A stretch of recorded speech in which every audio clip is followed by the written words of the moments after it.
الحمد لله نحمد الله ونستعينه ونؤمن به ونتوكل عليه ونعوذ بالله من شرور أنفسنا ومن سيئات أعمالنا من يهده الله فلا مضل له ومن يضلل فلا هادي له أشهد أن لا إله إلا الله وحده لا شريك له وأشهد أن محمدا عبده ورسوله أرسله بالهدى ودين الحق ليظهره على الدين كله ولو كره المشركون اللهم صل على محمد وعلى آل محمد كما صليت على إبراهيم وعلى آل إبراهيم اللهم بارك على محمد وعلى آل محمد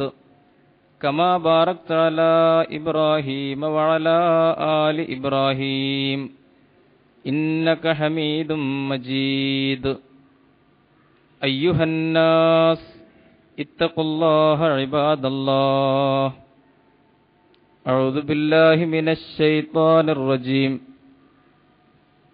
يا أيها النبي إنا أرسلناك شاهدا ومبشرا ونذيرا وداعيا إلى الله بإذنه وسراجا منيرا صدق الله العظيم إن أريد إلا الإصلاح ما استطعت وما توفيقي إلا بالله عليه توكلت وإليه أنيب رب اشرح لي صدري ويسر لي أمري واحلل عقدة من لساني يفقهوا قولي. സത്യവിശ്വാസികളായ സഹോദര സഹോദരിമാരെ, ഏകനും നിയന്താവും ഉടമസ്ഥനും സർവലോക പരിപാലകനുമായ സൃഷ്ടികർത്താവിൻ്റെ ശാസനകൾക്കൊത്ത് ജീവിതത്തിൻ്റെ എല്ലാ തലങ്ങളിലും വളരെ സൂക്ഷ്മതയോടുകൂടി മുന്നോട്ട് പോകണമെന്ന് ആദ്യമായി എന്നോടും തുടർന്ന് നിങ്ങൾ ഓരോരുത്തരോടും പ്രത്യേകം വസിയ്യത്ത് ചെയ്യുന്നു, ഉത്ബോധിപ്പിക്കുന്നു.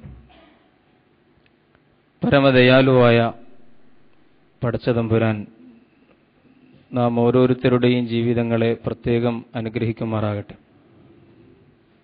കഴിഞ്ഞ ഖുത്ബയിൽ പറഞ്ഞുവെച്ച വിഷയത്തിൻ്റെ അനുബന്ധമായി പ്രബോധകന്റെ ഭാഷയെയും ഭാവത്തെയും വ്യക്തിത്വത്തെയും കുറിച്ചുള്ള ചില സൂചനകളാണ് ഇന്ന് പറയാൻ ശ്രമിക്കുന്നത്. നമുക്കറിയാം, നമ്മുടെ അസ്തിത്വവും നമ്മുടെ വ്യക്തിത്വവും യഥാർത്ഥത്തിൽ ഒരു പ്രബോധക ഉമ്മത്താണ് നമ്മൾ എന്നിടത്താണ്. എന്ന് പറഞ്ഞാൽ ഒരുപിടി വിശുദ്ധ ഖുർആൻ സൂക്തങ്ങളിലൂടെ വിശദീകരിക്കാവുന്ന, പലപ്പോഴും നമ്മൾ കേട്ടിട്ടുള്ള ഇസ്ലാമിക സമൂഹം പ്രബോധക സമൂഹമാണ് എന്ന വിശുദ്ധ ഖുർആനിന്റെ ആവർത്തിച്ചുള്ള സന്ദേശങ്ങൾ, വൽതകും മിൻകും ഉമ്മത്തുൻ യദ്ഊന ഇലൽ ഖൈർ, ഭൂമിയിൽ ഈ സമുദായത്തിന്റെ അഡ്രസ് അതാണ്. വൽതകും മിൻകും ഉമ്മത്തുൻ യദ്ഊന ഇലൽ ഖൈർ, നന്മയിലേക്ക്, വെളിച്ചത്തിലേക്ക് ലോകത്തെ കൂട്ടിക്കൊണ്ടുപോകുന്ന ഒരു പ്രബോധക സംഘമായിരിക്കണം നിങ്ങൾ. അപ്പോൾ ഈ സമുദായത്തിലെ ഓരോരുത്തരുടെ മുഖവും ഈ സമാജത്തിന്റെ മുഖവും പ്രബോധകന്റെ മുഖമായിരിക്കണം എന്ന് വിശുദ്ധ ഖുർആൻ തന്നെ നമുക്ക് പഠിപ്പിച്ചു തരികയാണ്. ഇന്നോളം വന്നിട്ടുള്ള എല്ലാ പ്രവാചകന്മാരും കൈമാറിപ്പോന്ന അവ്വലുർ റുസുൽ മുതൽ ഖാത്തമുൻ നബിയീൻ വരെ ലക്ഷത്തിൽ പരം വരുന്ന പ്രവാചകന്മാരിലൂടെ കൈമാറ്റം ചെയ്യപ്പെട്ടു പോകുന്ന സന്ദേശത്തിന്റെ ആ പ്രവാചകന്മാർക്ക് ശേഷം ഈ ലോകത്ത് ആ സന്ദേശത്തിന്റെ പ്രബോധനം ഏറ്റെടുത്തവർ എന്ന നിലയിൽ ഇസ്ലാമിന് സാക്ഷ്യം വഹിച്ചുകൊണ്ട് ദഅവത്തിന്റെ ദൗത്യം നിർവഹിക്കേണ്ടവരാണ് മുസ്ലിം ഉമ്മത്ത്. നമുക്കറിയാം, അംബിയാ മുർസലുകൾ കൈമാറിപ്പോന്ന ആ സന്ദേശത്തിന്റെ ഒരു ദശാസന്ധിയിൽ, ചരിത്രത്തിന്റെ നിർണായകമായ ഒരു സന്ദർഭത്തിൽ മഹാനായ റസൂൽ സല്ലല്ലാഹു അലൈഹി വസല്ലം തിരുമേനി ആ മഹത്തായ ദൗത്യത്തെ ഒരു ചരിത്ര നിമിഷത്തിൽ ഈ സമുദായത്തിലേക്ക് കൈമാറുകയുണ്ടായി. നമുക്കറിയാം, ഹജ്ജത്തുൽ വിദാഇന്റെ സന്ദർഭത്തിൽ പ്രവാചകൻ അവിടെ കൂടിയിരുന്ന 1,40,000 വരുന്ന തന്റെ അനുയായികളുടെ മുമ്പിൽ വളരെ വികാരനിർഭരമായ വാക്കുകളിൽ ആ ദൗത്യത്തെ കൈമാറ്റം ചെയ്തു എന്ന് നമുക്കറിയാം. റസൂൽ അവരോട് ചോദിച്ചു, അലാഹൽ ബല്ലഗ്തു, അല്ല ഞാൻ എത്തിച്ചു തന്നില്ലേ? റബ്ബ് സുബ്ഹാനഹു വ തആല എനിക്ക് നൽകിയ ആ സന്ദേശം അതിന്റെ സമ്പൂർണമായ സ്വഭാവത്തിൽ സ്വർഗത്തിലേക്ക് നിങ്ങളെ പ്രവേശിപ്പിക്കുകയും നരകത്തിൽ നിന്ന് നിങ്ങളെ അകറ്റുകയും ചെയ്ത ആ ഹിദായത്തിന്റെ സന്ദേശത്തെ സമ്പൂർണമായി ഞാൻ നിങ്ങൾക്ക് എത്തിച്ചു തന്നില്ലേ? ലക്ഷത്തിൽ പരം വരുന്ന അനുയായികൾ പ്രതികരിച്ചു, ബലാ യാ റസൂലല്ലാഹ്, പ്രവാചകരെ, താങ്കളുടെ പണി കൃത്യമായി നിർവഹിച്ചിരിക്കുന്നു. തികഞ്ഞ സത്യസന്ധതയോടെ, അങ്ങേയറ്റത്തെ വിശ്വസ്തയോടും ആത്മാർത്ഥതയോടും കൂടി താങ്കൾ ഈ ദൗത്യം നിർവഹിച്ചു എന്ന് അനുയായി വൃന്ദം പ്രതികരിക്കുകയും ആ ചരിത്ര നിമിഷത്തിൽ വികാരനിർഭരനായ പ്രവാചകൻ ആകാശലോകങ്ങളിലേക്ക് കൈകൾ ഉയർത്തിക്കൊണ്ട് അള്ളാഹുവിനെ ആ രംഗത്തിന് സാക്ഷി നിർത്തിയെന്നും ചരിത്രം പറയുന്നു. അല്ലാഹുമ്മ അശ്ഹദ്, അല്ലാഹുമ്മ അശ്ഹദ്, അല്ലാഹുമ്മ അശ്ഹദ്. പ്രവാചകൻ പറഞ്ഞു, റബ്ബേ, നീയാണ് ഈ രംഗത്തിന് സാക്ഷി. ആ പ്രഭാഷണത്തിന്റെ ഒടുവിൽ അവിടുന്ന് ആവശ്യപ്പെട്ടു, ചരിത്രത്തിലെ ഏറ്റവും വലിയ പ്രവാചകാഹ്വാനം. റസൂല് പറഞ്ഞു, ഇവിടെയുള്ള നിങ്ങൾ ഓരോരുത്തരും ഫല്യുബല്ലിഗ് അശ്ശാഹിദുൽ ഗായിബ, ഇവിടെ ഇപ്പോൾ സന്നിഹിതരായ ആളുകൾ, ഈ സന്ദേശത്തിന്റെ ശ്രോതാക്കൾ, നിങ്ങൾ ഇവിടെയില്ലാത്തവർക്ക് അഥവാ ലോകത്തിന്, ജനങ്ങൾക്ക് ഈ ഹിദായത്തിന്റെ സന്ദേശം എത്തിച്ചു കൊടുക്കണം. അള്ളാഹുവിന്റെ പ്രവാചകന്റെ ഈ അന്തിമോപദേശം, ഈ വസിയ്യത്ത് കേട്ട മാത്രയിൽ എന്താണ് ആ സമൂഹം പ്രതികരിച്ചത് എന്നും നമുക്കറിയാം. ചരിത്രം രേഖപ്പെടുത്തിയിട്ടുണ്ട്.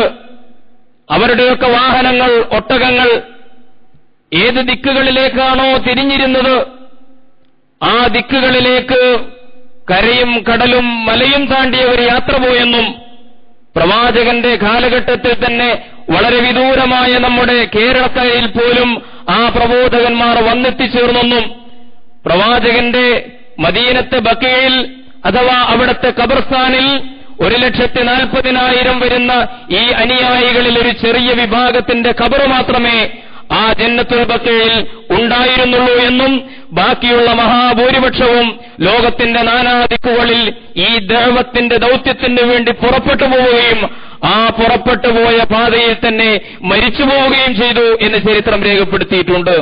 ഫല്യുബല്ലിഗ് അശ്ശാഹിദുൽ ഗായിബ. ഞാൻ സൂചിപ്പിച്ചത്, ഈ ഉമ്മത്തിലെ ഓരോരുത്തരുടെയും ദൗത്യം, ഈ ഉമ്മത്തിന്റെ മുഖം പ്രബോധനത്തിന്റെ മുഖമാണ്, പ്രബോധകന്റെ മുഖമാണ് എന്ന് നമ്മൾ തിരിച്ചറിയാൻ വേണ്ടിയാണ്. ഇത് ഏറ്റവും വലിയ സുഹൃതമാണ്, ഏറ്റവും വലിയ നന്മയാണ്. പ്രവാചകന്റെ വാക്കുകളിൽ പറഞ്ഞാൽ, ലഅൻ യഹ്ദിയല്ലാഹു ബിക റജുലൻ വാഹിദൻ ഖൈറുൽ ലക മിനദ് ദുനിയ വമാ ഫീഹാ എന്ന് റസൂൽ പറയുകയുണ്ടായി.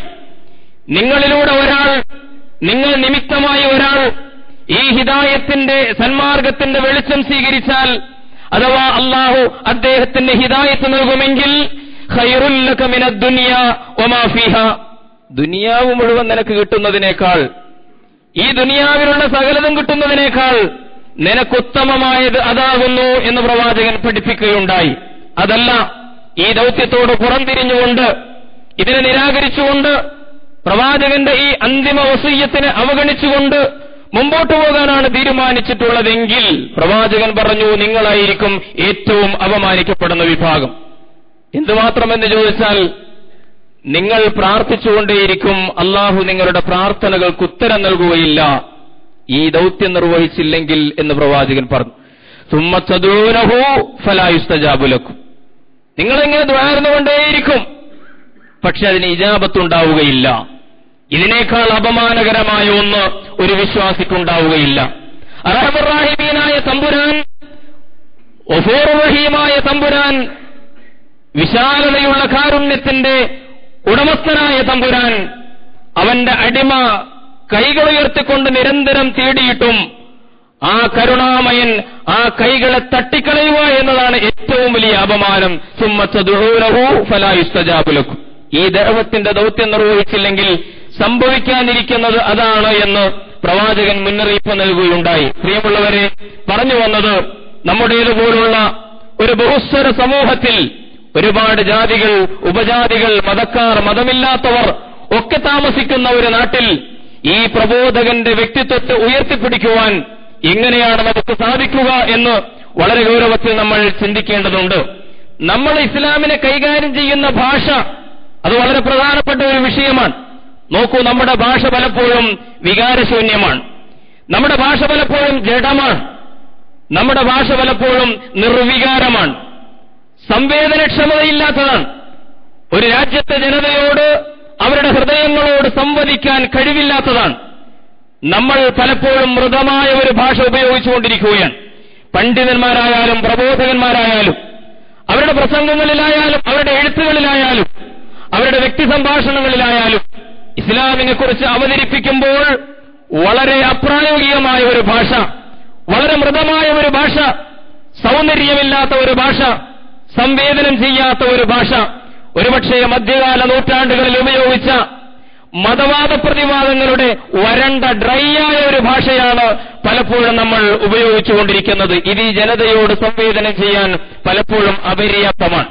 വിശുദ്ധ ഖുർആൻ പറഞ്ഞിട്ടുണ്ട്, ഓരോ അംബിയാ മുർസലീങ്ങളെയും അല്ലാഹു അയക്കുമ്പോൾ അവരുടെ ഭാഷയിലാണ് അല്ലാഹു അയച്ചത്. അലാ ലിസാനി ഖൗമിഹി, അവരുടെ ഖൗമിന്റെ ഭാഷയിൽ. ലിസാനുൽ ഖൗം. പലപ്പോഴും ഇത് നമ്മൾ പ്രബോധകർ എന്ന അർത്ഥത്തിൽ ശ്രദ്ധിക്കാതെ പോവുകയാണ്. ലിസാനുൽ ഖൗം എന്ന് പറഞ്ഞാൽ ഒരു ജനതയുടെ ഭാഷ. ആ ഭാഷയിൽ അവരോട് ഈ ദീനിനെ കുറിച്ച് സംവദിക്കാൻ നിങ്ങൾക്ക് സാധിക്കണം.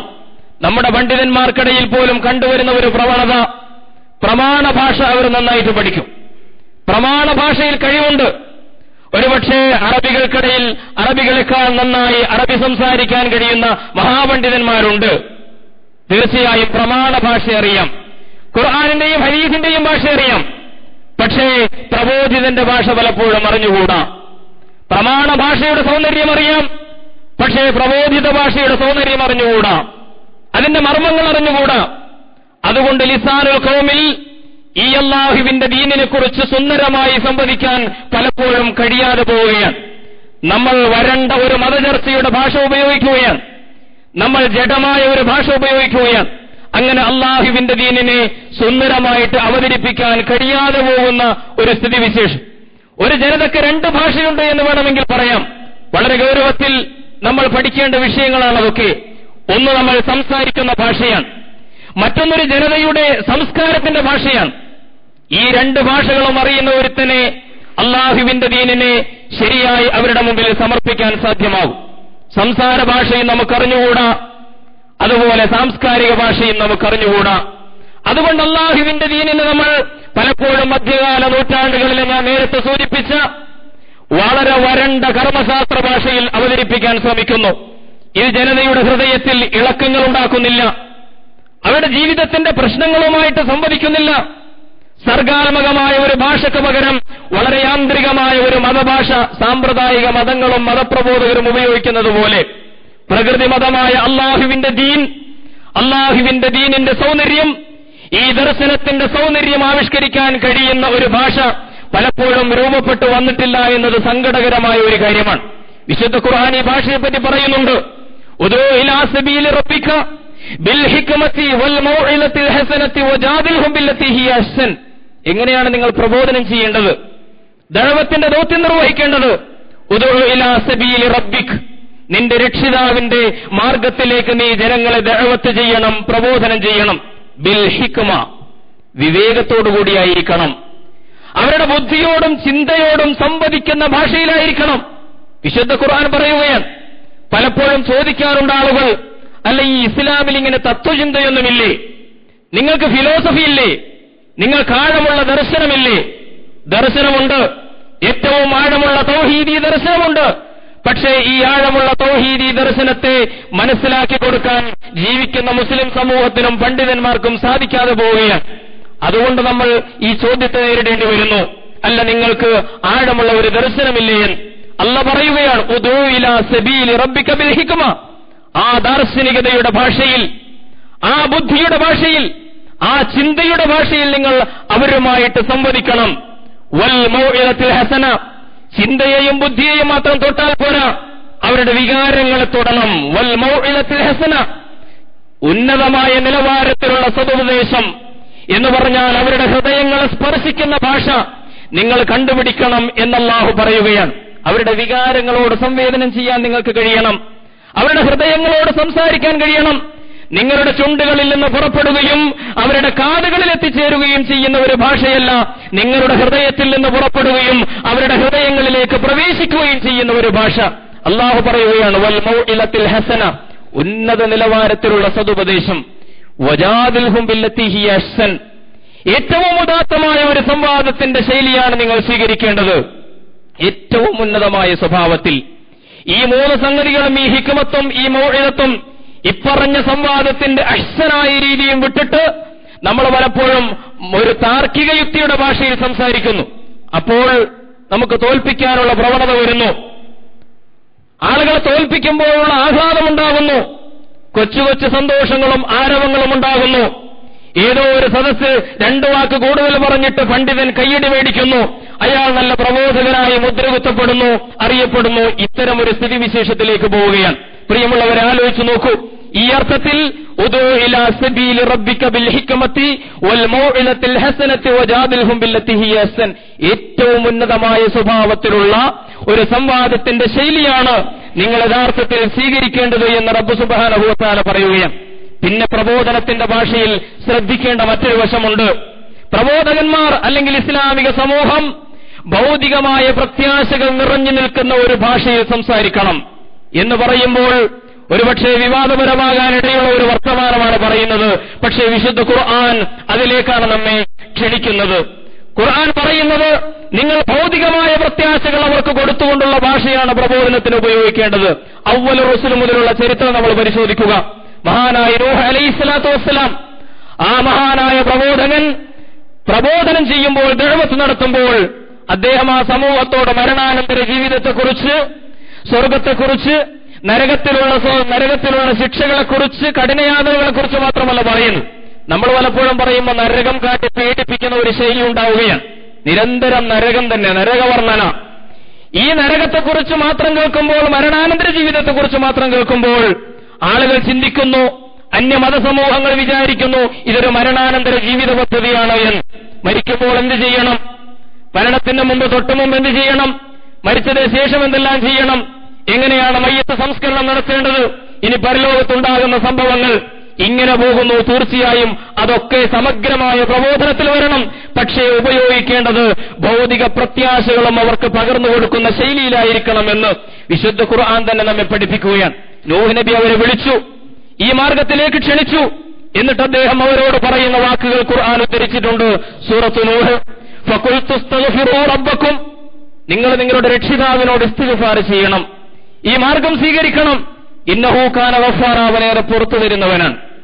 എന്നിട്ട് നബി പറയും, യുർസിലിസ് സമാഅ അലൈക്കും മിദ്റാറ, സ്വർഗത്തിലെ കാര്യമല്ല, പരലോകത്ത് സംഭവിക്കാൻ ഇരിക്കുന്ന ഒരു കാര്യമല്ല പറയുന്നത്. ഇവിടെ യുർസിലിസ് സമാഅ അലൈക്കും മിദ്റാറ, നിങ്ങൾക്ക് ധാരാളമായിട്ട് അല്ലാഹു മഴ പെയ്യിച്ചു തരും. റബ്ബ് സുബ്ഹാനഹു വ തആല ഈ മാർഗം നിങ്ങൾ സ്വീകരിച്ചാൽ നിങ്ങൾക്ക് മഴയുടെ വെള്ളത്തിന്റെ ദൗർലഭ്യമുണ്ടല്ലോ, അല്ലാഹു സുലഭമായി മഴ വർഷിച്ചു തരും. വയുംദിദുക്കും ബി അംവാലിൻ വബനീൻ, മക്കളുടെ സൗഭാഗ്യം അല്ലാഹു തരും, മക്കളെ വർദ്ധിപ്പിച്ചു തരും. അല്ലാഹു സമ്പത്ത് വർദ്ധിപ്പിച്ചു തരും. വയജഅൽ ലക്കും ജന്നാത്തിൻ വയജഅൽ ലക്കും അൻഹാറാ, നിങ്ങൾക്ക് അല്ലാഹു തോട്ടങ്ങൾ ഉൽപ്പാദിപ്പിച്ചു തരും. ആ തോട്ടങ്ങളിലൂടെ ഒഴുകുന്ന നല്ല അരുവികൾ അല്ലാഹു ഉൽപ്പാദിപ്പിച്ചു തരും. എവിടെ?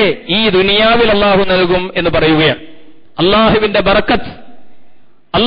ബർക്കത്ത് നിങ്ങൾ ആവരണം ചെയ്യും. ഭൗതിക പ്രത്യാശകൾ നൽകുകയാണ്. ജീവിക്കുമ്പോൾ ഒരുപാട് ദുരിതങ്ങളും വേദനകളും അനുഭവിച്ചുകൊണ്ടിരിക്കുന്ന മനുഷ്യൻ, ആ മനുഷ്യനോട് പ്രബോധകൻ സംസാരിക്കുന്നു.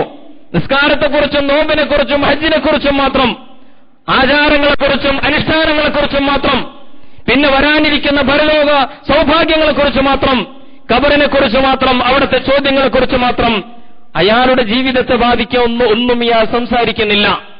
പ്രബോധകൻ അയാളുടെ പ്രശ്നങ്ങൾക്കൊരു പരിഹാരവും പറയുന്നില്ല. അയാൾ ഏറ്റവും വലിയ മനോവേദനയിലാണ്, ഏറ്റവും വലിയ കുടുംബ പ്രശ്നങ്ങളിലാണ്, ഏറ്റവും വലിയ സാമ്പത്തിക തകർച്ചയിലാണ്. അതിനെന്തോ ഒരു പരിഹാരം ഇയാൾ പറഞ്ഞു കൊടുക്കണ്ടേ? മഹാനായ നൂഹ് അലൈഹിസ്സലാം പറയുന്നു, നിങ്ങൾക്കിതൊക്കെ കിട്ടാൻ പോവുകയാണ്, ഭൗതികമായ പ്രത്യാശകൾ അവർക്ക് നൽകണം എന്ന് പറയുകയാണ്.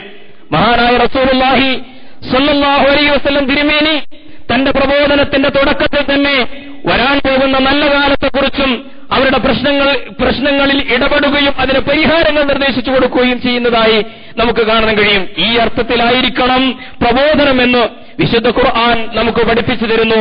അതുകൊണ്ട് ഭൗതികമായ പ്രത്യാശകൾ, ലോകം ഏറ്റവും വലിയ സാമ്പത്തിക പ്രതിസന്ധിയിലാണ്, ലോകം ഏറ്റവും വലിയ തകർച്ചയിലാണ്, ഗൾഫ് ഏറ്റവും വലിയ പ്രതിസന്ധിയിലേക്ക് പോകുന്നു എന്ന് നമ്മൾ വായിക്കുന്നു. നമുക്കറിയാം എന്താണ് സംഭവിക്കുന്നത് എന്ന്. അള്ളാഹുവിന്റെ പ്രമാണങ്ങളുടെ വെളിച്ചത്തിൽ സമൂർത്തമായ സൊല്യൂഷൻസ്, അള്ളാഹുവിന്റെ ദീനിന്റെ പരിഹാരങ്ങൾ ഈ ലോകത്തിന്റെ മുമ്പിൽ, പ്രശ്നങ്ങൾ അനുഭവിക്കുന്ന മനുഷ്യരുടെ മുമ്പിൽ, അത് വ്യക്തിപരവും സാമൂഹ്യപരവും രാഷ്ട്രീയപരവും സാമ്പത്തികവുമാകാം, അവിടെയൊക്കെ പരിഹാരങ്ങൾ സമർപ്പിച്ചുകൊണ്ട് ഇത് മരണാനന്തര പദ്ധതി മാത്രമല്ല, ഇത് ജീവിത പദ്ധതി കൂടിയാണ് എന്ന് ജനങ്ങൾക്ക് ബോധ്യപ്പെടുത്തുന്ന രീതിയിൽ സംസാരിക്കുകയാണ് പ്രബോധകർ ചെയ്യേണ്ടത് എന്ന് വിശുദ്ധ ഖുർആൻ നമുക്ക് പഠിപ്പിച്ചു തരുന്നു. അവരുടെ ബുദ്ധിയോട് നമ്മൾ സംവദിക്കണം, അവരുടെ ചിന്തയോട് നമ്മൾ സംവദിക്കണം, അവരുടെ ഹൃദയത്തോട് നമുക്ക് സംവദിക്കാൻ കഴിയണം. അല്ലാതെ കേവലം താർക്കികമായ യുക്തികളിൽ മാത്രം അഭിരമിക്കുന്ന ഒരു മനസ്സല്ല പ്രബോധക സമൂഹത്തിനും പണ്ഡിതന്മാർക്കും ഉണ്ടാകേണ്ടത് എന്ന് പ്രത്യേകമായി തിരിച്ചറിയാൻ. തർക്കത്തിന്റെ മേഖലയെന്ന് പറയുന്നത് മതത്തിന്റെ മേഖലയല്ല, ഇസ്ലാമിന്റെ മേഖലയല്ല. താർക്കികനായി തീരുക, വാദപ്രതിവാദങ്ങൾക്ക് വെല്ലുവിളിക്കുക, ഇതൊക്കെയാണ് ദീനീ ശൈലി എന്ന് പലപ്പോഴും പണ്ഡിതന്മാരുടെ പ്രവർത്തനങ്ങളിലൂടെ ആളുകൾ തെറ്റിദ്ധരിച്ചിരിക്കുകയാണ്. ഒരിക്കലുമല്ല എന്ന് നമ്മൾ തിരിച്ചറിയണം.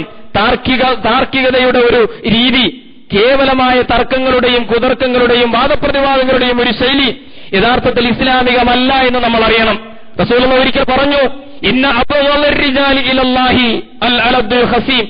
പ്രവാചകൻ പറയുകയാണ്, ഷഠനായ, ഷാഠ്യക്കാരനായ താർക്കികനുണ്ടല്ലോ, അവനാണ് യഥാർത്ഥത്തിൽ അള്ളാഹുവിന് ഏറ്റവും വെറുപ്പുള്ള മനുഷ്യൻ. അള്ളാന്റെ റസൂൽ പറയുകയാണ്, ഇമാം ബുഖാരി മുസ്ലിമും രേഖപ്പെടുത്തി, ഇന്ന അബ്ഗളർ റിജാലി ഇലല്ലാഹ്, അള്ളാഹുവിന്റെ മുമ്പിൽ ഏറ്റവും വെറുക്കപ്പെട്ട മനുഷ്യൻ ചുമ്മാ ഷാഠ്യം കാണിക്കുക, ഷഠനായി വഴക്കിടുക, തർക്കിക്കുക, ആ തർക്കത്തിൽ ജയിക്കാൻ വേണ്ടി എന്തും പറയുക എന്ന രീതിയിൽ മുമ്പോട്ട് പോകുന്ന ആളുകൾ. അമ്പിയാക്കന്മാര് താർക്കികന്മാരായിരുന്നില്ല. പലപ്പോഴും ഇബ്രാഹിം നബി അലൈഹി സ്വലാത്തു വസ്സലാമിന്റെയൊക്കെ ചരിത്രം പറയുമ്പോൾ ആളുകൾ തെറ്റിദ്ധരിച്ചു പോയിട്ടുണ്ട്. അർത്ഥമില്ലാത്ത കേവലമായ തർക്കത്തിന്റെ അതിർത്തിയിലെത്തുമ്പോൾ പ്രവാചകന്മാർ തങ്ങളുടെ സംസാരം അവിടെ തൽക്കാലം അവസാനിപ്പിക്കുകയാണ് ചെയ്തിട്ടുള്ളത്. ഇബ്രാഹിം നബിയുടെ കഥ തന്നെ ഏറ്റവും മികച്ച ഉദാഹരണം. ഇബ്രാഹിം നബിയോട് നമ്രൂദ് സംവദിക്കുകയാണ്, നമ്രൂദ് തർക്കിക്കുകയാണ്. ഒരു പ്രയോജനമില്ലാത്ത തർക്കം എന്ന് പറഞ്ഞാലും അംഗീകരിക്കാൻ നമ്രൂദ് സന്നദ്ധനല്ല. നമ്രൂദ് വെറുതെ തർക്കിക്കുകയാണ്. അങ്ങനെ തർക്കത്തിന്റെ ഒരു ഘട്ടത്തിലെത്തിയപ്പോൾ മഹാനായ ഇബ്രാഹിം നബി പറയുന്നു, ഖാല ഇബ്രാഹിം ഫഇന്നല്ലാഹ യഅതി ബിശ്ശംസി മിനൽ മശ്രിഖ് ഫഅതി ബിഹാ മിനൽ മഗ്രിബ്. അല്ല, ഞാനീ പറയുന്ന റബ്ബുണ്ടല്ലോ, അവൻ കിഴക്ക് നിന്ന് സൂര്യനെ ഉദിപ്പിക്കുന്നവനാണ്. അല്ല, നീ കഴിവുള്ളവനാണെങ്കിൽ പടിഞ്ഞാറ് നിന്ന് ഉദിപ്പിക്കൂ. ഇബ്രാഹിം നബി തർക്കിച്ചതല്ല, തർക്കം അവസാനിപ്പിച്ചതാണ്. അഥവാ കേവലം ഒരു പ്രയോജനവുമില്ലാത്ത ടൈം വേസ്റ്റിംഗ് ആയ ഒരു തർക്കം അവിടെ അവസാനിപ്പിക്കുകയാണ്. ഫബുഹിതല്ലദീ കഫർ. പിന്നെ തർക്കിക്കാൻ നമ്രൂദിന് അവസരമുണ്ടായില്ല. അവന്റെ ഉത്തരം മുട്ടിപ്പോയി. ആ ചോദ്യം ചോദിച്ചുകൊണ്ട് ആ രംഗത്ത് നിന്ന് പിൻവാങ്ങുകയാണ്. പ്രിയമുള്ളവരെ, ഏറ്റവും കരുതലോടുകൂടി ഭാഷ ഉപയോഗിക്കുന്നവരായിരുന്നു പ്രവാചകന്മാർ. പിടികൊടുക്കാത്ത ഭാഷ ഉപയോഗിക്കുന്നവർ എന്ന് പറഞ്ഞാൽ അതിൽ പിടിച്ച് പിന്നെ തർക്കിച്ച് കയറാൻ അവസരം കൊടുക്കാത്തവർ. വേഗം മനസ്സിൽ വരുന്ന ഒരു ഉദാഹരണമുണ്ട്. മഹാനായ കലീമുല്ലാഹി മൂസ അലൈഹിസ്സലാത്തു വസ്സലാം ഫറോവയുടെ രാജകൊട്ടാരത്തിൽ അള്ളാഹുവിന്റെ ദീനിനെ പരിചയപ്പെടുത്തുന്നു. അങ്ങനെ പറയുമ്പോൾ ഫറോവയുടെ പല ചോദ്യങ്ങൾ, അല്ല നിങ്ങൾ പറയുന്ന ഈ റബ്ബാരാണ്, റബ്ബുനല്ലദീ അഅ്താ കുല്ല ശൈഇൻ ഖൽഖഹു സുമ്മ ഹദാ, സൂറത്ത് ത്വാഹ. അല്ലാഹു ആരാണ് എന്ന ചോദ്യത്തിന് മൂസാ നബിയും ഹാറൂനും കൂടി പരിചയപ്പെടുത്തുകയാണ്. റബ്ബുനല്ലദീ അഅ്താ കുല്ല ശൈഇൻ ഖൽഖഹു സുമ്മ ഹദാ, എല്ലാത്തിനും സൃഷ്ടി നൽകുകയും എന്നിട്ട് വെളിച്ചം കാണിച്ചു കൊടുക്കുകയും ചെയ്തവനാരോ അവനാണ് ഞങ്ങളുടെ രക്ഷിതാവ്. തർക്കിക്കാൻ അവസരമില്ല, ബോധ്യമാകുന്ന കാര്യമാണ്. അല്ലെങ്കിൽ ഫറോവ പറയണം ഞാനാണ് സൃഷ്ടികർമ്മം നടത്തിയത്, ഞാനാണ് ജൈവവാസനകൾ നൽകിയത്. തർക്കിക്കാൻ അവസരമില്ല. ഓരോ ചോദ്യത്തിനും വളരെ കരുതലോടുകൂടി മറുപടി പറയുകയാണ്. ഉദൂ ഇലാ സബീലി റബ്ബിക ബിൽ ഹിക്മ, താർക്കിക യുക്തിയല്ല, അവിടെ നല്ല മറുപടികൾ പറയുകയാണ്. അവസാനം കൊടുക്കാൻ വേണ്ടി ഫറോവ ഒരു ചോദ്യം ചോദിച്ചു മൂസാ നബിയോട്. സദസ്സുണ്ട് മുമ്പിൽ, ഒരു ജനതയുണ്ട് മുമ്പിൽ. അങ്ങനെയാണല്ലോ പലപ്പോഴും സംവാദങ്ങളിൽ പരാജയപ്പെടുമ്പോൾ ആളുകളെ ഇളക്കുക, അവരുടെ വികാരങ്ങളെ ഇളക്കി വിടുക, അങ്ങനെ സംസാരിക്കുന്നവനെ എതിരിൽ തിരിക്കുക. ഫറോവ അങ്ങനെ ഒരു കൗശലം പ്രയോഗിച്ചു. അടുത്ത ചോദ്യം ഫമാ ബാലുൽ ഖുറൂനിൽ ഊല, അല്ല മൂസ, അപ്പൊരു ചോദ്യമുണ്ട്. കഴിഞ്ഞുപോയ നമ്മുടെ തലമുറകളുണ്ടല്ലോ, കാരണവന്മാരുണ്ടല്ലോ, അവരൊക്കെ ഇങ്ങനെയൊക്കെ ജീവിച്ചവരാണല്ലോ, അവരെപ്പറ്റി എന്താണ് എന്റെ അഭിപ്രായം? ആ അഭിപ്രായം സത്യസന്ധമായി കൃത്യമായിട്ട് എന്താണോ അഭിപ്രായം, ആ അഭിപ്രായം പറഞ്ഞ് ഫറോവ ആഗ്രഹിക്കുന്ന ഉത്തരം കിട്ടിയാൽ അവിടെ സംഘർഷമായി, അവിടെ ബഹളമായി, അവിടെ ആ സദസ്സ് പ്രവാചകനെതിരായി. അതിനുവേണ്ടി കൗശലത്തോടുകൂടി ഫറോവ ചോദിക്കുന്നു. മഹാനായ പ്രവാചകന്റെ മറുപടി ഏറ്റവും യുക്തിപൂർണമായ മറുപടിയായിരുന്നു. ഫമാ ബാലുൽ ഖുറൂനിൽ ഊല, അപ്പോൾ കാരണവന്മാരെ പറ്റി എന്താണ് മൂസാ നിന്റെ അഭിപ്രായം? മൂസാ നബിയുടെ മറുപടി ഇൽമുഹാ ഖാല ഇൽമുഹാ ഇൻദ റബ്ബി ഫീ കിതാബിൻ ലാ യലില്ലു റബ്ബി വലാ ഇൻസ. ഇത് നമ്മൾ പഠിക്കേണ്ട ഒരു മറുപടിയാണ്. പഴുതുകൾ അടച്ചുകൊണ്ടുള്ള ഒരു ഉത്തരം പറയുകയാണ്. ഖാല ഇൽമുഹാ ഇൻദ റബ്ബി ഫീ കിതാബിൻ, ഞാനീ പറഞ്ഞ രക്ഷിതാവുണ്ടല്ലോ, എല്ലാത്തിനെയും സൃഷ്ടി നടത്തുകയും അവർക്ക് വെളിച്ചം കാണിച്ചു കൊടുക്കുകയും ചെയ്യുന്ന തമ്പുരാൻ, അവന്റെ കയ്യിലുള്ള ജ്ഞാനരേഖയിലുണ്ട് അവരെക്കുറിച്ചുള്ള എല്ലാ വിവരങ്ങളും. കാരണവന്മാരുടെ അവസ്ഥ എന്താണെന്ന് ചോദിച്ചത്, മുൻഗാമികളുടെ അവസ്ഥ എന്താണ്? അവരെക്കുറിച്ചുള്ള എല്ലാ വിവരങ്ങളും എന്റെ റബ്ബിന്റെ കയ്യിലുണ്ട്. ലാ യലില്ലു റബ്ബി വലാ യൻസ, ആ റബ്ബിനൊരിക്കലും പിഴക്കുകയില്ല, അവൻ മറക്കുകയില്ല. മൂസാ നബി പറഞ്ഞ ഉത്തരത്തിൽ ഫറോവക്ക് ഉത്തരം മുട്ടുകയാണ്. എന്ന് പറഞ്ഞാൽ പിന്നെ വേറെ വിഷയം കണ്ടുപിടിക്കണം. ഞാൻ സൂചിപ്പിച്ചത് അമ്പിയാക്കന്മാർ താർക്കികന്മാരായിരുന്നില്ല, നമ്മുടെ മുസ്ലിയാക്കന്മാർ ചെയ്യുന്നത് പോലെ താർക്കികന്മാരായിരുന്നില്ല, അങ്ങനെ വാദപ്രതിവാദങ്ങൾക്ക് വെല്ലുവിളിക്കുന്നവരായിരുന്നില്ല. അവർ സത്യസന്ധമായിട്ട് സമൂഹത്തിന്റെ മുമ്പിൽ അള്ളാഹുവിന്റെ ദീനിന്റെ സന്ദേശത്തെ ബുദ്ധിയുടെയും ചിന്തയുടെയും ഹൃദയത്തിന്റെയും ഭാഷയിൽ, സ്നേഹത്തിന്റെ ഭാഷയിൽ സമർപ്പിക്കുകയാണ് യഥാർത്ഥത്തിൽ പ്രവാചകന്മാർ ചെയ്ത്. അതുകൊണ്ട് ഇബ്രാഹിം നബി താർക്കികനായിരുന്നു എന്നാരും വിചാരിക്കേണ്ടതില്ല. അതുകൊണ്ടാണ് മഹാനായ ഇമാം അബൂ ഹാമിദ് ഗസാലി റഹ്മത്തുള്ളാഹി അലൈഹി ഒരുപാട് വർഷങ്ങൾ നീണ്ടുനിന്ന പഠന മനനങ്ങൾക്ക് ശേഷം മഹാനായ ഗസാലി ഇബ്രാഹിം നബിയുടെ മക്ബറ സന്ദർശിക്കുകയാണ്. അങ്ങനെ ഇബ്രാഹിം നബിയുടെ മക്ബറയിൽ നിന്നുകൊണ്ട് ഇമാം ഗസാലി എടുക്കുന്ന ഒരു പ്രതിജ്ഞയുണ്ട്, മേലിൽ മതപരമായ തർക്കങ്ങളിൽ ഞാൻ ഏർപ്പെടുകയില്ല എന്നാണ്. കാരണം തർക്കം കൊണ്ടൊരു പ്രയോജനമില്ല, തർക്കം കൊണ്ടൊരു പ്രയോജനവുമില്ല. കേട്ട ഒരു കഥ പറയാം. ഒരുപക്ഷെ ഏത് കിതാബിലാണ് ആരുദ്ധരിച്ചതാണെന്ന് പറഞ്ഞൂടെ കേട്ട ഒരു കഥയാണ്. തർക്കത്തിന്റെ അനാവശ്യം എന്ന് പറഞ്ഞാൽ ചുമ്മാ തർക്കിച്ചു നടക്കുന്ന ആളുകളെ മഹാനായ അലി റളിയല്ലാഹു അൻഹു കൈകാര്യം ചെയ്ത ഒരു കഥയാണ്. ഒരുപക്ഷെ സാങ്കല്പികമാകാം. എന്തായാലും ഒരു ദിവസം അള്ളാഹുവിന്റെ റസൂൽ സല്ലല്ലാഹു അലൈഹി വസല്ലം അലി ഇബ്നു അബീ താലിബിനെ എന്തോ ഒരു ദൗത്യത്തിന് നിയോഗിച്ചു. അദ്ദേഹം വളരെ വേഗം പോവുകയാണ് പ്രവാചകൻ പറഞ്ഞ കൽപ്പന നടപ്പിലാക്കാൻ വേണ്ടി. അപ്പോൾ ഒരു താർക്കികൻ വരുന്നു, അപ്രസക്തമായ ചോദ്യങ്ങൾ ചോദിക്കുന്ന ആളുകളിൽപ്പെട്ട ഒരുത്തൻ. എന്നിട്ട് അദ്ദേഹത്തെ വഴിതടഞ്ഞു നിർത്തിയിട്ട് പറഞ്ഞു, അല്ല, എനിക്കൊരു സംശയമുണ്ട്. നമ്മുടെ ഫിഖ്ഹിലെ കർമ്മശാസ്ത്രത്തിൽ ചില സംശയങ്ങൾ ചോദിക്കുന്ന ആളുകളെപ്പോലെ അദ്ദേഹം ചോദിക്കാൻ തുടങ്ങി. ചോദ്യം ഇതാണ്, പിന്നെ ഉരലിൽ ഉലക്ക കൊണ്ട് ഇടിക്കുമ്പോൾ, അലി വലിയ ദാർശനികനായിരുന്നല്ലോ, ചോദിക്കുകയാണ്, അങ്ങനെ ഇടിക്കുമ്പോൾ ശബ്ദം കേൾക്കുന്നുവല്ലോ, ആ ശബ്ദം യഥാർത്ഥത്തിൽ ഉരലിൽ നിന്നാണോ ഉലക്കയിൽ നിന്നാണോ? ഇതാണ് ചോദ്യം. മഹാനായ അലി ഇബ്നു അബീ താലിബ് റളിയല്ലാഹു തആല അൻഹു പ്രതികരിച്ച കഥ ഇങ്ങനെയാണ്. അലി കൈ നീട്ടിയിട്ട് ഒരൊറ്റ അടി കൊടുത്തു ആ മുഖത്ത്. എന്നിട്ട് പറഞ്ഞു, ഇപ്പോൾ ഒരു ശബ്ദം കേട്ടല്ലോ, അത് നിന്റെ മുഖത്ത് നിന്നാണോ എന്റെ കയ്യിൽ നിന്നാണോ എന്ന് ആലോചിക്കും, ഞാൻ ഇപ്പൊ വരാം എന്ന് പറഞ്ഞിട്ട് അദ്ദേഹം പോയി എന്നാണ് ഞാൻ സൂചിപ്പിക്കുന്നത്. വിശുദ്ധ ഖുർആൻ അതിനെ നിരുത്സാഹപ്പെടുത്തുകയാണ് ചെയ്തിട്ടുള്ളത്. അർത്ഥമില്ലാത്ത, പ്രയോജനമില്ലാത്ത, അപ്രസക്തമായ തർക്കങ്ങളിൽ ഏർപ്പെടുക എന്നത് ദീനിയായ ഒരു ശൈലിയല്ല എന്ന് പറയാൻ വേണ്ടി സൂചിപ്പിക്കുകയാണ്. അതേസമയം ഏറ്റവും നല്ല സ്നേഹത്തിന്റെ ഭാഷ, ഏറ്റവും നല്ല യുക്തിയുടെ ഭാഷ, ഏറ്റവും നല്ല ചിന്തയുടെ ഭാഷ, അതിലാണ് പ്രവാചകന്മാർ സംവദിച്ചത്, പ്രബോധകന്മാർ സംവദിച്ചത്. ഏറ്റവും മികച്ച ഒരു ഉദാഹരണം സൂറത്ത് യാസീനിൽ കഴിഞ്ഞ ആഴ്ച നമ്മൾ സൂചിപ്പിച്ചു. വജാഅ മിൻ നഖ്സൽ മദീനത്തി റജുലുൻ യസ്അ, പട്ടണത്തിന്റെ ഓരത്തു നിന്നൊരു മനുഷ്യൻ അങ്ങനെ കടന്നു വരികയാണ്. അദ്ദേഹം പ്രബോധനം നടത്തുന്നു. അദ്ദേഹം ഉപയോഗിച്ച വാക്കുകൾ സൂറത്ത് യാസീനിൽ അല്ലാഹു ഉദ്ധരിക്കുന്നുണ്ട്. ഖാല യാ ഖൗമി ഇത്തബിഉൽ മുർസലീൻ ഇത്തബിഉ മൻ ലാ യസ്അലുക്കും അജ്റൻ വഹും മുഹ്തദൂൻ വമാ ലിയ ലാ അഅ്ബുദു അല്ലദീ ഫതറനീ വഇലൈഹി തുർജഊൻ അത്തഖിദു മിൻ ദൂനിഹി ആലിഹത്തൻ ഇൻ യുരിദിനി റഹ്മാനു ബിദുർരിൻ ലാ തുഗ്നി അന്നീ ശഫാഅത്തുഹും ശൈഅൻ വലാ യുൻഖിദൂൻ ഇന്നി ഇദൽ ലഫീ ളലാലിൻ മുബീൻ ഇന്നി ആമൻതു ബിറബ്ബിക്കും ഫസ്മഊൻ. പ്രബോധകന്റെ യുക്തിപൂർണമായ ഭാഷ. അല്ല കൂട്ടരെ, നിങ്ങൾ എന്തേ ഇവരെ പിൻപറ്റാൻ മടിച്ചു നിൽക്കുന്നു? ഇവരെ നിങ്ങൾ നോക്കൂ, ഇവരാരാണ്? മൻ ലാ യസ്അലുക്കും അജ്റൻ, ഇവർ ചെയ്യുന്ന കർമ്മങ്ങൾക്ക് പ്രതിഫലം ചോദിക്കാത്തവരാണ്. നിസ്വാർത്ഥരാണല്ലോ ഇവർ. കാരണം ഈ പ്രവാചകന്മാരുടെ ജീവിതം നിങ്ങളുടെ മുമ്പിലുണ്ട്. അവർ സ്വാർത്ഥത്തിന് വേണ്ടി എന്തെങ്കിലും ചെയ്തിട്ടുണ്ടോ, പറഞ്ഞിട്ടുണ്ടോ? നിങ്ങൾക്ക് പരിശോധിക്കാവുന്നതാണല്ലോ. പോരാ, വഹും മുഹ്തദൂൻ, അവരേറ്റവും നല്ല സന്മാർഗത്തിൽ ജീവിക്കുന്നവരല്ലേ?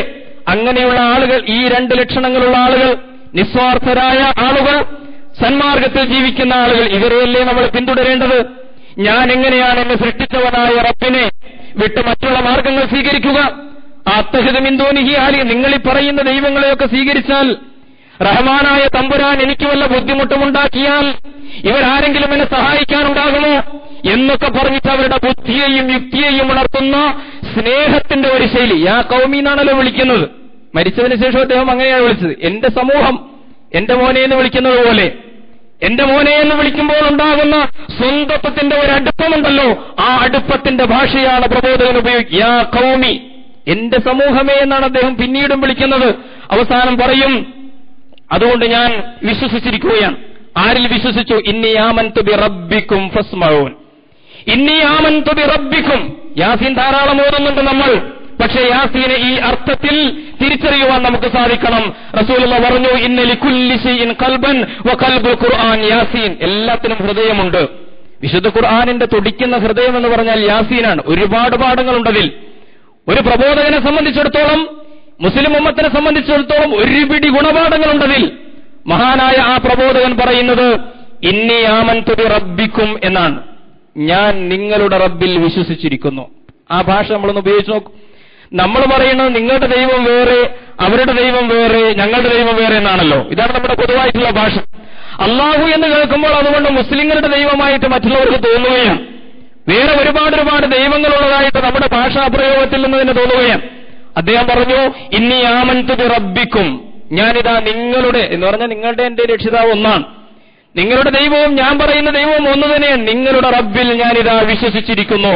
അതുകൊണ്ട് നിങ്ങൾ ഒരല്പനേരം എന്നെ കേൾക്കൂ, അല്ലെങ്കിൽ ഞാൻ വഴിവഴിച്ചവനിൽ പെട്ടുപോകുമല്ലോ ആ ദൈവത്തെ കൈവിട്ടാൽ എന്നൊക്കെ പറഞ്ഞുകൊണ്ട് ഏറ്റവും മനോഹരമായ പ്രബോധനത്തിന്റെ ഭാഷ ഉപയോഗിച്ചതായിട്ട് വിശുദ്ധ ഖുർആൻ പറയുകയാണ്. അതുപോലെ പ്രബോധകന്മാരുടെ വ്യക്തിത്വം വിശദീകരിക്കേണ്ടതില്ലല്ലോ. വിശുദ്ധ ഖുർആനിലുടനീളം കാണാം പ്രവാചകന്റെ വ്യക്തിത്വത്തെ വരച്ചു കാണിച്ചിട്ടുണ്ട്. പ്രവാചകന്റെ വ്യക്തിത്വം എന്ന് പറയുന്നത് അതിന്റെ ഏറ്റവും വലിയൊരു സവിശേഷത ജീവിക്കുന്ന സമൂഹത്തെക്കുറിച്ചുള്ള ബേജാറായിരുന്നു റസൂലിന്റെ മനസ്സ്. രണ്ടിടത്ത് വിശുദ്ധ ഖുർആൻ പ്രവാചകൻ സ്വന്തത്തെ നശിപ്പിച്ചു കളഞ്ഞേക്കുമോ എന്ന രീതിയിൽ പ്രവാചകൻ എത്തിപ്പെട്ട മാനസികാവസ്ഥയെ ചിത്രീകരിക്കുന്നുണ്ട് ഖുർആനിൽ രണ്ട് ഭാഗങ്ങളിൽ. ലഅല്ലക ബാഖിഉൻ നഫ്സക അല്ലാ യകൂനു മുഅ്മിനീൻ. അവർ ഈ മാർഗത്തിലേക്ക് വരാത്തതുകൊണ്ട്, ഈ ദർശനം സ്വീകരിക്കാത്തതുകൊണ്ട്, സ്വർഗത്തിന്റെ വഴിയിലേക്ക് വരാത്തതുകൊണ്ട് അദ്ദേഹം ലഅല്ലക ബാഖിഉൻ നഫ്സക, താങ്കൾ സ്വന്തത്തെ തന്നെ നശിപ്പിച്ചു കളയുന്ന ഒരവസ്ഥയിലേക്ക് എത്തിപ്പെടുകയാണല്ലോ. ബേജാറ് കൂടിയിട്ട് റസൂലിന്. മറ്റൊരിടത്ത് പറഞ്ഞു, ഫലഅല്ലക ബാഖിഉൻ നഫ്സക അലാ ആസാരിഹിം ഇല്ലം യുഅ്മിനൂ ബിഹാദൽ ഹദീസ് അസഫ. കടുത്ത ദുഃഖത്തിൽ പ്രവാചകൻ സ്വന്തത്തെ നശിപ്പിച്ചു കളയുന്ന, സ്വന്തം ആരോഗ്യത്തെ ശ്രദ്ധിക്കാതെ പോകുന്ന ഒരവസ്ഥയിലേക്ക്, ജനതയുടെ ജീവിതത്തെക്കുറിച്ചുള്ള ചിന്തകളാണ് പ്രവാചകന്. മറ്റൊരാളുടെ ജീവിതം നമ്മെ അസ്വസ്ഥപ്പെടുത്തുന്നുണ്ടോ? ഇവിടെ ജീവിക്കുന്ന രാജ്യനിവാസികളായ ഇതര അമുസ്ലിം സഹോദരങ്ങൾ, അവരുടെ ജീവിതത്തെക്കുറിച്ചുള്ള ചിന്തകൾ, അവരുടെ വേദനകൾ, അവർ ഈ മാർഗം സ്വീകരിക്കാതെ ളലാലത്തിന്റെ വഴിയിലൂടെ, കുഫറിന്റെ ശിർക്കിന്റെ മാർഗത്തിലൂടെ അവസാനം നരകത്തിൽ എത്തിച്ചേരുന്നത് സങ്കല്പിച്ചുകൊണ്ട് വിഷമിക്കാൻ കഴിയുന്നുണ്ടോ? ഫലഅല്ലക ബാഖിഉൻ നഫ്സക അലാ ആസാരിഹിം. പ്രവാചകന്റെ മനസ്സ് പറയുകയാണ്. നേരത്തെ പറഞ്ഞ പ്രബോധകൻ, അദ്ദേഹത്തെ അവർ കൊന്നുകളഞ്ഞു എന്ന് നമുക്കറിയാമല്ലോ. ഇന്നി ആമന്തു ബിറബ്ബിക്കും ഫസ്മഊൻ എന്ന് പറഞ്ഞിട്ട് പിന്നെ യാസീനിൽ നമ്മൾ വായിക്കുന്നത് ഖീല ദഖുലുൽ ജന്ന, താങ്കൾ സ്വർഗ്ഗത്തിൽ പ്രവേശിക്കുന്ന എന്ന് പറഞ്ഞാൽ ഈ രണ്ട് ചെറിയ ആയത്തുകളുടെ ഇടയിൽ ഒരു കൊലപാതകം നടന്നിട്ടുണ്ട്. മുഫസ്സിറുകൾ അത് വിശദീകരിച്ചിട്ടുണ്ട്. കുടൽമാലകൾ പുറത്തു ചാടി ആ മനുഷ്യൻ രക്തസാക്ഷിയാവുകയാണ്. അള്ളാഹു ബർസഖി ജീവിതത്തിൽ അദ്ദേഹത്തിന് സ്വർഗീയമായ ആനന്ദങ്ങൾ നൽകുന്നു. അപ്പോഴുള്ള ആ മനുഷ്യന്റെ പ്രതികരണം യാ ലൈത ഖൗമി യഅലമൂൻ, എന്റെ ജനത, അപ്പോഴും എന്റെ ജനത എന്നാ പറയുന്നത്. കുടൽമാലകൾ പുറത്തു ചാടുന്ന രീതിയിൽ അദ്ദേഹത്തെ ആക്രമിച്ച് കൊലപ്പെടുത്തിയ ജനതയെക്കുറിച്ച് അപ്പോഴും അദ്ദേഹം ചിന്തിക്കുന്നത് എന്റെ ജനത എന്നാണ്. ആ സമൂഹം അറിഞ്ഞിരുന്നെങ്കിൽ എന്റെ ഈ അവസ്ഥ, എന്നിട്ടെങ്കിലും അവർ ഈ മാർഗം സ്വീകരിച്ചിരുന്നെങ്കിൽ എന്ന ഗുണകാംക്ഷ റസൂലുള്ളാഹി പറഞ്ഞു ആ മനുഷ്യനെ കുറിച്ച്. നസഹ ഖൗമഹു ഹയ്യൻ വ മയ്യിത, ജീവിച്ചപ്പോൾ എന്ന പോലെ മരിച്ചപ്പോഴും അദ്ദേഹം തന്റെ നാട്ടുകാരോട് ഗുണകാംക്ഷ പുലർത്തി എന്ന് പറയുകയാണ്. റസൂൽ സ്വന്തത്തെക്കുറിച്ച് ഒരു ഉദാഹരണം പറഞ്ഞിട്ടുണ്ട്. ഒരു വിളക്ക് അതിങ്ങനെ കത്തിക്കൊണ്ടിരിക്കുകയാണ്. ആ വിളക്കിന്റെ തീയിലേക്ക്, ആ വിളക്കിന്റെ പ്രകാശത്തിലേക്ക് പ്രാണികൾ അങ്ങനെ പറന്നു വരുന്നു. അപ്പോൾ ഒരാൾ നിന്നിട്ട് ആ പ്രാണികൾ അതിൽ കരിഞ്ഞു വീണ് മരിച്ചു പോകാതിരിക്കാൻ വേണ്ടി സ്വന്തം കൈകൾ കൊണ്ട് തടഞ്ഞുകൊണ്ട് ആ വിളക്കിന്റെ സമീപം ഇരിക്കുന്ന ഒരാൾ, ഇതുപോലെയാണ് ഞാൻ എന്ന് റസൂലുള്ളാഹി സ്വല്ലല്ലാഹു അലൈഹി വസല്ലം തിരുമേനി പറയുകയുണ്ടായി. നരകത്തിന്റെ തീനാളങ്ങളിലേക്ക് അടുത്തുകൊണ്ടിരിക്കുന്ന മനുഷ്യരാശിയെ അവിടെ അതിന്റെ സമീപത്തിരുന്നു കൊണ്ട് നിങ്ങൾ അങ്ങോട്ട് പോകല്ലേ എന്ന് പറയുന്ന ഒരു ഗുണകാംക്ഷിയായിട്ടാണ് പ്രവാചകൻ സ്വന്തത്തെ ചിത്രീകരിച്ചത്. അൻസഹുലക്കും, നിങ്ങളോട് ഏറ്റവും കൂടുതൽ നസീഹത്തുള്ള, ഏറ്റവും കൂടുതൽ നുസുഹുള്ള, ഗുണകാംക്ഷിയുള്ളവൻ ഞാനാണ് എന്നായിരുന്നു പ്രവാചകന്മാർ പറഞ്ഞുകൊണ്ടിരുന്നത്. ഈ ഗുണകാംക്ഷ, ഈ കത്തുന്ന സ്നേഹം, മറ്റുള്ളവരോടുള്ള ഈ സ്നേഹത്തിൽ നിന്നാണ് യഥാർത്ഥത്തിൽ പ്രബോധനം പോലും ജനിക്കേണ്ടത്. ഫബിമാ റഹ്മത്തിൻ മിനല്ലാഹി ലിൻത ലഹും വലൗ കുൻത ഫല്ലൻ ഗലീദൽ ഖൽബി ലൻഫല്ലൂ മിൻ ഹൗലിക്. പ്രവാചകന്റെ വ്യക്തിത്വം ഖുർആൻ വരച്ചു കാണിക്കുകയാണ്. അള്ളാഹുവിന്റെ ഒരു വലിയ ഉദവിയാണിത് എന്ന് പറയുകയാണ്. താങ്കൾ ജനങ്ങളോട് ഇത്ര സൗമ്യനായിട്ട് പെരുമാറുന്നത്, ജനങ്ങളോട് ഇത്ര മൃദുലനായി പെരുമാറുന്നത് തീർച്ചയായും അള്ളാഹു താങ്കൾക്ക് നൽകിയ വലിയ ഔദാര്യമാണ്. വലൗ കുൻത ഫല്ലൻ ഗലീദൽ ഖൽബി ലൻഫല്ലൂ മിൻ ഹൗലിക്. താങ്കൾ ഒരു പരിക്കനായിരുന്നെങ്കിൽ, ഒരു പരുഷ സ്വഭാവിയായിരുന്നെങ്കിൽ, കഠിനമനസ്കനായിരുന്നെങ്കിൽ, ജനങ്ങളെ കാണുമ്പോൾ തിരിഞ്ഞു പോകുന്നവനായിരുന്നെങ്കിൽ, അള്ളാഹ് പറയുകയാണ് ലംഫല്ലൂ മിൻ ഹൗലിക്, താങ്കളുടെ ചുറ്റുപാടുന്ന ആളുകൾ ഓടിയകലുമായിരുന്നു. ഇപ്പോൾ പ്രബോധകന്മാരുടെ ചുറ്റും നിന്ന ആളുകൾ ഓടിയകലുകയാണ്. നിഷ്പക്ഷരായ, മാന്യരായ, സത്യസന്ധരായ ആളുകൾ ഇവരുടെ വാക്കിന്റെ മുറിവേറ്റ് അല്ലെങ്കിൽ ഇവരുടെ സമീപനത്തിന്റെ പാരുഷ്യം കൊണ്ട്, പരിക്കത്തരം കൊണ്ട് അവർ പിന്മാറിപ്പോകുന്നു. ലംഫല്ലൂ മിൻ ഹൗലിക്, ചുറ്റുപാടും നിന്ന് ഓടിപ്പോകും. അതുകൊണ്ട് താങ്കൾക്ക് ഈ വ്യക്തിത്വം നൽകിയത് അള്ളാഹുവിന്റെ കാരുണ്യമാണ് എന്ന് പറയുകയാണ്.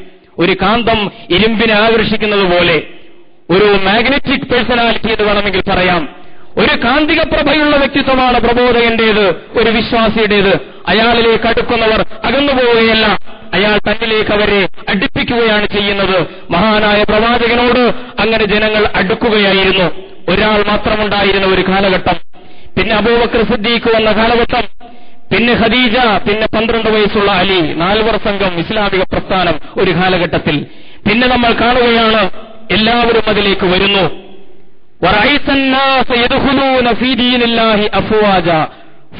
ഫൗജായിട്ട് ആളുകൾ വരികയാണ്, എല്ലാവരും ഈ ദീൻ സ്വീകരിക്കുകയാണ്. ഇങ്ങനെ തന്നിലേക്ക് അടുപ്പിക്കുന്നു അല്ലാഹുവിന്റെ റസൂൽ. ആ സൗമ്യതയുടെ പെരുമാറ്റമാണ് പ്രബോധകൻ ഉയർത്തിപ്പിടിക്കേണ്ടത്. പ്രിയമുള്ളവരെ, ആലോചിച്ച് നോക്കൂ, അല്ലാഹുവിന്റെ റസൂൽ എങ്ങനെയാണ് പ്രകോപനങ്ങളെ പോലും കൈകാര്യം. പലപ്പോഴും നമ്മൾ പറഞ്ഞിട്ടുള്ള ഒരു വിഷയമാണ്. മോഷണം നടത്തണമെന്ന് പറയുന്നവനോട് മോഷണം നടത്താൻ പ്രവാചകൻ അനുവാദം കൊടുക്കുന്നു. എനിക്ക് വ്യഭിചരിക്കണമെന്ന് പറയുന്നവനോട് റസൂലിന്റെ പ്രതികരണം നീ വ്യഭിചരിച്ചോളൂ. പഠിക്കേണ്ടതാണ് നമ്മൾ പ്രവാചകന്റെ പ്രതികരണങ്ങൾ. സാഹചര്യം തിരിച്ചറിഞ്ഞ് ഒരു വ്യക്തിയെ മനസ്സിലാക്കി, അയാളുടെ ജീവിതത്തെ മനസ്സിലാക്കി, അയാൾക്കപ്പോൾ എല്ലാവർക്കും കൂടി ഒരു ഉപദേശമല്ല കൊടുക്കുന്നത്. ഒരു മനുഷ്യൻ വന്നിട്ട് അല്ലാഹുവിന്റെ റസൂലിനോട് പറയുകയാണ്, പ്രവാചകരെ എനിക്ക് ഇസ്ലാം സ്വീകരിക്കണം എന്നുണ്ട്, പക്ഷെ ഒരു പ്രശ്നം, എനിക്ക് ഇസ്ലാം സ്വീകരിച്ചാലും ഒരു സ്വഭാവത്തിൽ നിന്നും പിന്തിരിയാൻ കഴിയുമെന്ന് തോന്നുന്നില്ല. എന്ന് പറഞ്ഞാൽ ഞാൻ നല്ല ശാരീരികമായി കരുത്തുള്ള ഒരാളാണ്. എന്റെ ശരീരത്തിന്റെ കരുത്തിൽ എനിക്ക് ഭയങ്കരമായിട്ടുള്ള അഭിമാനമാണ്. ഞാൻ ആടുകളെ മോഷ്ടിക്കും, ആളുകൾ വളർത്തുന്ന ആടുകളെ ഞാൻ പോയിട്ട് മോഷ്ടിക്കും, എന്റെ ഈ ചുമലിൽ വെച്ചിട്ട് വലിയ ആടുകളെ ഞാൻ ചുമന്നുകൊണ്ടുവരും. ഈ സ്വഭാവത്തിൽ നിന്ന് എനിക്ക് പിന്തിരിയാൻ കഴിയുമെന്ന് തോന്നുന്നില്ല റസൂലെ എന്ന് ഒരു മനുഷ്യൻ വന്നിട്ട് റസൂലിനോട് പറഞ്ഞു. ഹദീസ് ഗ്രന്ഥങ്ങളിൽ രേഖപ്പെടുത്തപ്പെട്ട സംഭവം. പ്രവാചകൻ പറഞ്ഞു, ഈ പ്രശ്നത്തിനൊരു പരിഹാരം ഉണ്ടല്ലോ, ഞാനൊരു പരിഹാരം പറഞ്ഞു തരാം. അവിടെ മോഷണത്തെക്കുറിച്ചും ആടുമോഷണത്തെക്കുറിച്ചും എന്റെ ഫിഖിനെ കുറിച്ചും തെക്കുവെക്കുറിച്ചും ഒന്നും റസൂൽ പറയുന്നില്ല. പ്രവാചകൻ അദ്ദേഹത്തോട് പറഞ്ഞു, താങ്കൾക്ക് ഞാനൊരു സൊല്യൂഷൻ പറഞ്ഞു തരാം. നമ്മുടെ ആദർശ സഹോദരങ്ങളുണ്ടല്ലോ, ഇസ്ലാം സ്വീകരിച്ചതിന്റെ പേരിൽ ഏറ്റവും ക്രൂരമായിട്ട് പീഡനങ്ങൾ അനുഭവിച്ച് ശത്രുക്കളുടെ തടവറകളിൽ കഴിയുന്ന ഒരുപാട് ആളുകളുണ്ട് ഇന്ന സ്ഥലങ്ങളിൽ. താങ്കൾക്ക് അല്ലാഹു ശരീരത്തിന് കരുത്ത് തന്നിട്ടുണ്ടല്ലോ, താങ്കൾക്ക് അല്ലാഹു കൗശലം തന്നിട്ടുണ്ടല്ലോ, താങ്കൾ എന്ത് ചെയ്യണം? പണ്ട് ആടിനെ മോഷ്ടിച്ചതുപോലെ അവിടെ പോയിട്ട് ആളുകളെ മോഷ്ടിക്കുക, എന്നിട്ട് അവരെ കൊണ്ടുവരിക, താങ്കൾ അങ്ങനെ ഇസ്ലാമിന് സേവനം ചെയ്യുക. ഇത് കേട്ടപ്പോൾ ആ മനുഷ്യന് വലിയ സന്തോഷമായി. നല്ല പരിഹാരമാണല്ലോ, എന്റെ ശരീരത്തിന്റെ കരുത്ത് ഞാൻ ഇങ്ങനെ ഉപയോഗിക്കും. റസൂൽ വഴിമാറ്റി വിടുകയാണ്. പ്രിയമുള്ളവരെ, ഈ വിവേകത്തിന്റെ സ്വരത്തിൽ എല്ലാവർക്കും ഒരേ നമ്മൾ മൊബൈൽ ഫോണിൽ കേൾക്കുന്നത് പോലെ കമ്പ്യൂട്ടറിൽ ചെയ്തു വെച്ചിട്ടുള്ള ഒരു മെസ്സേജ് എല്ലാവർക്കും കൊടുക്കുകയല്ല. ആളുകൾ തിരിച്ചറിഞ്ഞുകൊണ്ട് ഒരു മനുഷ്യനൊരിക്കൽ വന്നു റസൂലിന്റെ മുമ്പിൽ, സദസ്സിലാണ് വരുന്നത്. റസൂലെ, എനിക്ക് വ്യഭിചരിക്കാൻ താങ്കൾ അനുവാദം തരണം. സഹാബത്ത് പറഞ്ഞു, എന്താ മനുഷ്യൻ നീ പറയുന്ന, മിണ്ടാതിരിക്കുക. ഹദീസുകളിൽ വന്ന സംഭവം റസൂലിനോടാണ് ചോദിക്കുന്നത്. പ്രവാചകൻ പ്രകോപിതനായില്ല. റസൂൽ അദ്ദേഹത്തെ അഭിമുഖീകരിച്ചുകൊണ്ട് ചോദിച്ചു, അല്ല സഹോദര, മാതാവാണെങ്കിലോ ഉമ്മയെ വ്യഭിചരിക്കാമോ? പറഞ്ഞു, ഉമ്മയെ ഒരിക്കലും സാധ്യമല്ല. ഉമ്മയെ അത് കേൾക്കാൻ പോലും എനിക്ക് സാധിക്കൂല. റസൂൽ ചോദിച്ചു, പെങ്ങളെ ആയാലോ? സഹോദരി വ്യഭിചരിക്കാൻ ആരെങ്കിലും സമ്മതിക്കുമോ? ഒരിക്കലും സാധ്യമല്ല, അതാരും ഇഷ്ടപ്പെടുന്നില്ല. റസൂൽ ചോദിച്ചു, വാപ്പാടെ പെങ്ങളുണ്ടല്ലോ, അമ്മായി, അവരെയാണെങ്കിലോ? ആ മനുഷ്യൻ പറഞ്ഞു, സാധ്യമല്ല. മാതാവിന്റെ സഹോദരി ഉണ്ടല്ലോ, മൂത്തുമ്മ എളീമ, അവരെയാണെങ്കിലോ? ഒരിക്കലും സാധ്യമല്ല. ബുദ്ധിയുള്ള ഏതെങ്കിലും മനുഷ്യൻ സ്വന്തം ഭാര്യയെ, സ്വന്തം മകളെ, സ്വന്തം ഉമ്മയെ ഇവരെയൊക്കെ വ്യഭിചരിക്കാൻ സമ്മതിച്ചു കൊടുക്കുമോ? അതാരും ഇഷ്ടപ്പെടുകയില്ലല്ലോ. റസൂലൊന്നും പറഞ്ഞില്ല, ചിന്തിപ്പിക്കുകയായിരുന്നു ആ മനുഷ്യനെ. ഒരു ഉമ്മയല്ലാത്ത, ഒരു സഹോദരിയല്ലാത്ത, ഒരു ഭാര്യയല്ലാത്ത, ഒരമ്മായിയല്ലാത്ത, അല്ലെങ്കിൽ ഒരു മൂത്തുമ്മയല്ലാത്ത ഏതൊരു സ്ത്രീയാണ് ഈ ഭൂമുഖത്തുള്ളത്? ചിന്തിപ്പിക്കുകയായിരുന്നു ആ മനുഷ്യനെ. അവിടെ ആ മറുപടിയായിരുന്നു വേണ്ടത്. പോരാ, റസൂലുള്ളാഹി സ്വല്ലല്ലാഹു അലൈഹി വസല്ലം അങ്ങേയറ്റത്തെ സ്നേഹത്തോടുകൂടി ആ മനുഷ്യന്റെ നെഞ്ചിൽ തലോടുകയാണ്. ഹദീസുകളിൽ നമ്മൾ വായിക്കുന്നു, നിഷ്കളങ്കമായിട്ട് പ്രവാചകൻ പ്രാർത്ഥിച്ചു ആ മനുഷ്യന് വേണ്ടി. അല്ലാഹുമ്മ ഗഫിർ ദംബഹു വതഹിർ ഖൽബഹു വഹസ്സിൻ ഫർജഹു. ഇതൊക്കെ നമ്മൾ വായിക്കണം. കാരണം നമ്മൾ പ്രബോധനം എന്ന പേരിൽ വാദപ്രതിവാദങ്ങളും തർക്കവിതർക്കങ്ങളും കുതർക്കങ്ങളും നടത്തി ജനങ്ങളെ അള്ളാഹുവിന്റെ ദീനിന്റെ മാർഗത്തിൽ നിന്ന് അകറ്റിക്കൊണ്ടിരിക്കുമ്പോൾ പ്രവാചകൻ മനുഷ്യരെ മാനേജ് ചെയ്യാൻ സ്വീകരിച്ച രീതികൾ, പ്രവാചകൻ സല്ലല്ലാഹു അലൈഹി വസല്ലം ആ മനുഷ്യന്റെ നെഞ്ചിൽ കൈവച്ചുകൊണ്ട് പറയുകയാണ്, അല്ലാഹുമ്മ ഗഫിർ ദംബ, പടച്ചവനെ ഇതുവരെ ഈ മനുഷ്യൻ ചെയ്തു പോയ തെറ്റുകൾ അല്ലാഹുവേ നീ പുറത്തു കൊടുക്കണമേ. അല്ലാഹുമ്മ ഗഫിർ ദംബഹു വതഹിർ ഖൽബഹു, ഇദ്ദേഹത്തിന്റെ ഹൃദയത്തെ നീ ശുദ്ധീകരിക്കണമേ. വഹസ്സിൻ ഫർജഹു, ഇനിമേലിൽ നല്ല ഒരു സദാചാരഭദ്രമായ ഒരു ലൈംഗിക ജീവിതം ഈ മനുഷ്യന് നീ പ്രദാനം ചെയ്യണമേ എന്ന് ആത്മാർത്ഥമായിട്ട് റസൂലുള്ളാഹി സ്വല്ലല്ലാഹു അലൈഹി വസല്ലം പ്രാർത്ഥിക്കുകയാണ്. പ്രിയമുള്ളവരെ, ഇങ്ങനെയാണ് യഥാർത്ഥത്തിൽ മനുഷ്യരെ കൈകാര്യം ചെയ്യേണ്ടത് എന്ന് സൂചിപ്പിക്കുക മാത്രമാണ് ചെയ്യുന്നത്. പ്രവാചകനെ കുറിച്ച് വിശുദ്ധ ഖുർആനിൽ ഉപയോഗിച്ച ചില വിശേഷണങ്ങൾ പറയുന്ന ഒരൊറ്റ സൂക്തം മാത്രം നിങ്ങളുടെ ശ്രദ്ധയിൽപ്പെടുത്തിക്കൊണ്ട് അവസാനിപ്പിക്കുകയാണ്. യാ അയ്യുഹൻ നബിയു, അള്ളാഹുവിന്റെ പ്രവാചകനെ സംബോധന ചെയ്തുകൊണ്ട് അള്ളാഹു പറയുന്നു, പ്രവാചകരെ, ഇന്ന അർസൽനാക, താങ്കളെ നാം അയച്ചിരിക്കുന്നത് ഷാഹിദൻ, ഒരു സാക്ഷിയായി, ഓ മുബശ്ശിറൻ, സന്തോഷവാർത്ത അറിയിക്കുന്നവനായി, വനദീറൻ, മുന്നറിയിപ്പ് നൽകുന്നവനായി, വദാഇയൻ ഇലല്ലാഹി ബിഇദ്നിഹി, അള്ളാഹുവിന്റെ അനുവാദത്തോടുകൂടി അവന്റെ മാർഗത്തിലേക്ക് ജനങ്ങളെ പ്രബോധനം ചെയ്യുന്ന ഒരു പ്രബോധകനായി, വസ്റാജം മുനീറ, പ്രകാശം പരത്തുന്ന ഒരു വിളക്കായി. അള്ളാന്റെ റസൂലിനെ കുറിച്ച് 5 വിശേഷണം ഇവിടെ പറഞ്ഞു. പ്രിയമുള്ളവരെ, ഈ 5 വിശേഷണങ്ങൾ അവസാനം പറഞ്ഞു, പ്രകാശം പരത്തുന്ന ഒരു വിളക്ക്, സിറാജും മുനീർ, പ്രകാശം പരത്തുന്ന ഒരു വിളക്കുമായിട്ടാണ് താങ്കളെ നാം നിയോഗിച്ചിരിക്കുന്നത്. പ്രവാചകനിൽ നിന്ന് വഹി നൽകപ്പെട്ട പ്രവാചകന് ശേഷം വഹിയില്ലാത്ത പ്രവാചകന്മാരെ പോലെ പ്രബോധനം നിർവഹിക്കേണ്ട മുസ്ലിം ഉമ്മത്തിനെ സംബന്ധിച്ചിടത്തോളം ഈ അള്ളാഹുവിന്റെ പ്രവാചകന് നൽകപ്പെട്ട ഈ 5 വിശേഷണങ്ങൾ സ്വയം ഏറ്റെടുത്തുകൊണ്ട് ചരിത്രത്തിന്റെ മുമ്പിൽ പ്രബോധനത്തിന്റെ ഒരു ജീവിതം നയിക്കുകയാണ് കാലഘട്ടവും വിശുദ്ധ ഖുർആനും മുസ്ലിം ഉമ്മത്തിനോട് ആവശ്യപ്പെടുന്നത് എന്ന് മാത്രം സൂചിപ്പിക്കുകയാണ്. കാര്യങ്ങൾ ശരിയായി മനസ്സിലാക്കാൻ റബ്ബ് സുബ്ഹാനഹു വ തആല നമുക്ക് തൗഫീഖ് നൽകി അനുഗ്രഹിക്കുമാറാകട്ടെ.